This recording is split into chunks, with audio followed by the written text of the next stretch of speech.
বাংলাদেশের পাশে দাঁড়িয়ে আইসিসি থেকে ভারতের দাদাগিরি শেষ করার জন্য শাহিদ আফ্রিদির হুঙ্কার দিলেন এবার বাংলাদেশকে সাথে নিয়েই হবে নতুন আইসিসি শাসক। আসসালামু আলাইকুম প্রিয় দর্শক, ভারতে অনুষ্ঠিত আইসিসি টি-20 ওয়ার্ল্ড কাপে ভারতে না যাওয়ার সিদ্ধান্তকে যৌক্তিক বলে দাবি করলেন পাকিস্তানের সাবেক অলরাউন্ডার ও কিংবদন্তি শাহিদ আফ্রিদি।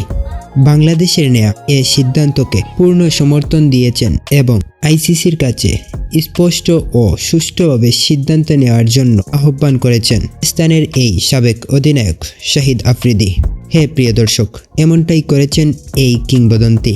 এই ঘটনার সূত্রপাত হয় 3 জানুয়ারি। কলকাতা নাইট রাইডার্সকে চাপ দেয় ভারতীয় ক্রিকেট বোর্ড বাংলাদেশের তারকা পেসার মুস্তাফিজুর রহমানকে বাদ দেওয়ার জন্য। ফলে তারাও বাদ দিয়ে দেয়, যার আড়ালে ছিল দুই দেশের রাজনীতি ও নিরাপত্তা জটিলতা। যার পূর্বে বাংলাদেশ ক্রিকেট বোর্ড বিসিবি আইসিসিকে স্পষ্টভাবে জানিয়ে দেয় টি-20 ওয়ার্ল্ড কাপ খেলতে যাবে না ভারতে বাংলাদেশ। তারপর ভারত এখন রাষ্ট্রীয় নিরাপত্তা দিতেও প্রস্তুত, তবুও বাংলাদেশ আর যাবে না বলে তাদের সিদ্ধান্তেই অটল। টি-20 ওয়ার্ল্ড কাপের ম্যাচ হাইব্রিডভাবে শ্রীলঙ্কাতেও হচ্ছে। এখন বিসিবির চাওয়া একমাত্র শ্রীলঙ্কায় ম্যাচগুলো হলে বাংলাদেশ টি-20 ওয়ার্ল্ড কাপে অংশগ্রহণ করবে।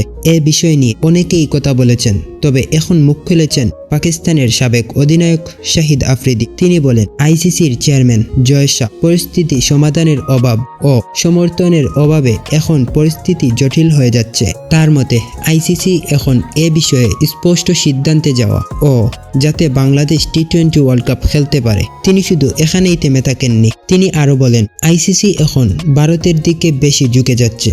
আইসিসি শুধুমাত্র ইন্ডিয়ান ক্রিকেট কাউন্সিল নয়, আইসিসি ইন্টারন্যাশনাল ক্রিকেট কাউন্সিল।